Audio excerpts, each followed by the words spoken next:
Mövzumuz təxminən 1 milyon vətəndaş 1996-cı ildə paylanmış, amma istifadə edə bilmədiyi vauçerlər, yəni çeklərlə bağlı mülkiyyət hüququnun tanınmasını tələb edir. Mövzu sosial şəbəkələrdə geniş müzakirə olunub hal-hazırda. Bəzi ekspertlər çeklərin rəqəmsal formada, blockchain əsaslı tokenlər kimi yenidən dövrəyə buraxılmasının mümkünlüyünü gündəmə gətirirlər.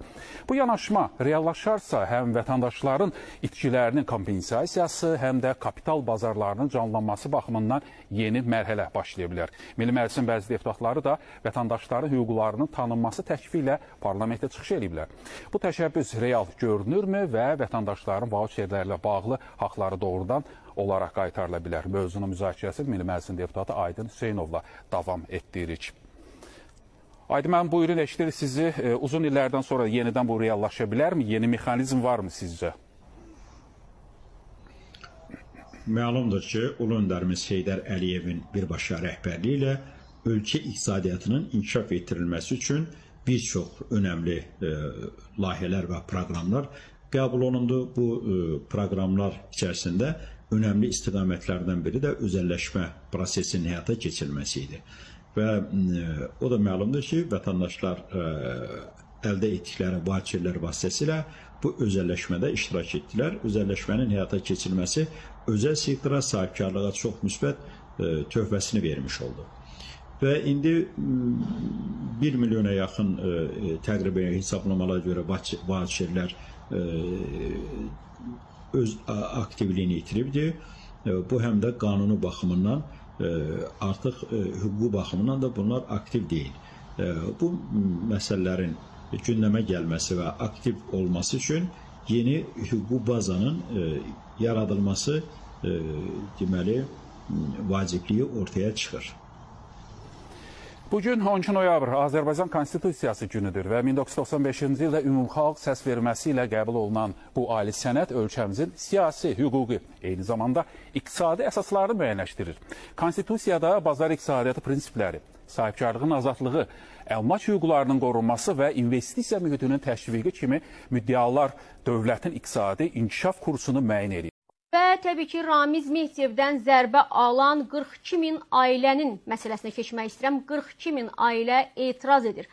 O ləğv etdi deyir söhbət. 42 min ailəni təmsil edən özəlləşdirmə çeklər qrupunun redaksiyamıza göndərdiyi müraciətdən gedir. Musavat.com-a danışan qrupun nümayəndəsi təqaüddə olan Tahir Axundov bildirib ki, uzun illərdir ki, Heydər Əliyevin rəhbərliyi ilə həyata keçirilən dövlət əmlakının özəlləşdirilməsi prosesində vətəndaşlara verilmiş pay çeklərinin, yəni özəlləşdirmə çeklərinin hüquqi dəyəri və istifadəsi məsələsi açıq qalır. O qeyd edib ki, bu məsələ artıq 10 minlərlə ailənin mülkiyyət hüququ və sosial təminatı ilə bağlı ciddi bir problemə çevrilib. Deyir, bizim özəlləşdirmə paylarımız, yəni miras əmlak paylarımız qanunla təsbit olunmuş hüququmuzdur. Onları satmamışıq, itirməmişik. Sadəcə dövlət bu hüquqların reallaşması üçün şərait yaratmayıb. Qanun açıq şəkildə deyir ki, bu paylar dövlət əmlakının özəlləşdirilməsində ödəmə və tədavül vasitəsi kimi işlədilməlidir. Deyir, təəssüf ki, bəzi məmurların səhlənkarlığı və ya məqsədli addımları nəticəsində bu hüquq illərlə bloklanıb.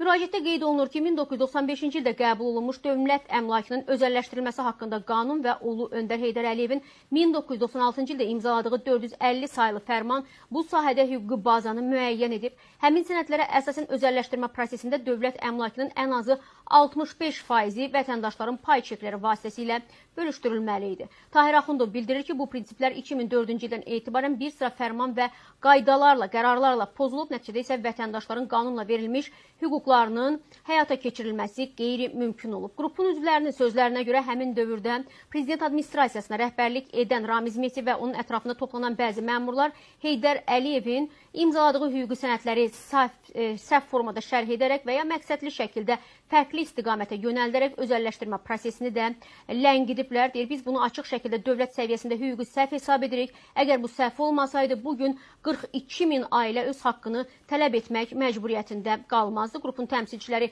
qeyd edirlər ki, Heydər Əliyevin imzaladığı sənədlərdə açıq şəkildə göstərilir ki, özəlləşdirmə payları ödəmə vasitəsidir. Onlardan imtina və ya dayandırılma qanunla belə konstitusiyaya ziddir. Dövlət bu hüquqları qorumağa borcludur.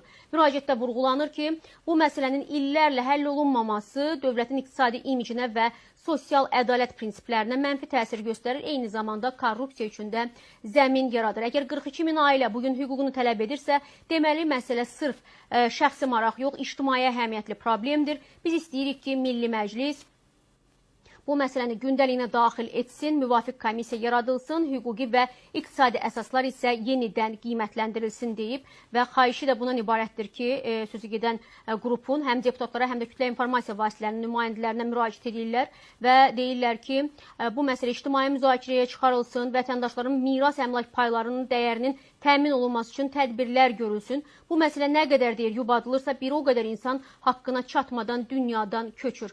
Xalqın 65%lik payı qanunla xalqa məxsusdur deyir. Onu canlandırmaq, hüquqi əsasını bərpa etmək həm dövlət, həm də cəmiyyət qarşısında vicdan borcudur. Ədalətsiz cəmiyyətdə, belə ədalətsiz qayda qanunların işləmədiyi bir cəmiyyətdə yaşayanda Azərbaycan cəmiyyətinin bu belə fəqir bəndəsi də bu cür üsyan edir. Mən son vaxtlarda bunu çox ciddi müşahidə eləmişəm. Demək, Azərbaycan çox qəribə ölkədir. Azərbaycanda dövlətlə vətəndaş arasında qəribə borcalan münasibətlər var. Mən vətəndaş olaraq Sevinç, Əli, Vəli, Pirvəli dövlətə borclu olanda ki, məsəl üçün, tutaq ki, cəriməmiz var, işıq pulu var, qaz pulu var, vergidir, nə bilim, sosial müdafiədir və s. ki, hansını biz ödəməliyik, deyilmi? O məsələlərdə dövlətin mexanizmi çıtır-çıtır işləyir. Yəni, güzgü kimi işləyir. Sanki Alman mexanizmindən işləyir. Mənim borcum varsa, dərhal, maşından cəriməm varsa, dərhal cərimənin məbləğini qeyd edirlər, telefonuma SMS gəlir, mən ödəməliyəm, ödəməyəndə polis maşını saxlayır, cərimə meydançasına aparır və s. və ilaxır. Və yaxud da ki, işığın pulunu ödəməyəndə işığı kəsirlər, vergi, banka borcum, sərhəddə saxlayırlar və s. və ilaxır. Yəni, Alman sistemidir, mükəmməl bir sistemdir. Amma dövlətin mənə borcu olanda Afrika qanunları hökm sürür bu ölkədə. Nətər? Mən uşaq Azərbaycanda dünyaya gəlir, demək, belə deyək, ödənişsiz səhiyyə deyilən şey, pulsuz səhiyyə deyilən bir şey yoxdur. Uşaq bağça yaşına çatır, demək, dövlət bağçası yoxdur, varsa da ora girmək çətindir. Yenə də biz valideynin üzərinə düşür, rüşvət veririk və s. və ilaxır. Məktəb mərhələsi eyni şəkildə, müalicəmiz eyni, lüğotlarımız eyni, yəni heç biri yoxdur. Yox oğlu yox, heç biri yoxdur. Yəni, gəlir uşağı oxutmaq məsələsi gəlir, yenə valideynin üzərinə düşür. Məktəbdə təhsilin tılsımdan xəbər yoxdur. Yəni, mənim dövlət qarşısında borcum olanda dövlət super işləyir. Amma dövlətin mənim qarşımda borcu olanda evdə heç kim yoxdur. Heç kimi tapa bilmirik bu istiqamətdə. Yəni, baxın, bu çox ədalətsiz bir sistemdir. Və sonra belə bir cəmiyyətdə böyüyən uşaq, mənim uşağım, sizin uşağınız, gəlir çatır 18 yaşına və dövlət ona deyir ki, gəl vətənə borcunu ödə. Mən bilmək istəyirəm, o borc necə yaranıb? O borc əslində valideynin borcu, yəni valideynə borcludur övlad. Oxumağına görə də, müalicəsinə görə də, təhsil almasına görə də, bütün imkanlarına görə ki, valideyn ona dişi ilə, dırnağı ilə çalışaraq təmin edib. Amma dövlət bir anda gəlir, uşaq 18 yaşına çatanda deyir ki, gətir bura görün borcumu, get əskəriyə. Yenə də deyirəm, bu ordu bizimdir, bu dövlət bizimdir, bu torpaq bizimdir, bu vətən bizimdir. Amma biraz insafla da, yəni lazım olanda demək ki, işləyə bilirsiniz də. Özünüzə sərf edəndə işləyə bilirsiniz. Cəriməmi məndən almaq istəyəndə super işləyirsiniz. Mənim işığımın borcu, belə deyək, üst-üstə yığılanda gəlib işığımı da kəsə bilirsiniz. Amma sizə gəlib çatanda, sizin etməli olduqlarınıza gəlib çatanda, siz onları unudursunuz, dırnaq arasında unudursunuz. Və dövrəyə gir Afrika qanunları. Bu necə ədalətdir? İngilislər demişkən, where is ədalət? Yəni, haradadır, biz onu niyə tapırıq? Sahibə Qafarova sanki müəllimədir, deputatlar da onun qarşısında əyləşən bir uşaqdır. Vaydı ki, bir deputat ağzını açsın, bir problem səsləndirsin, dərhal Sahibə Qafarova çalışır ki, onun sözünü kəssin və yaxud da ki, belə kobud dillə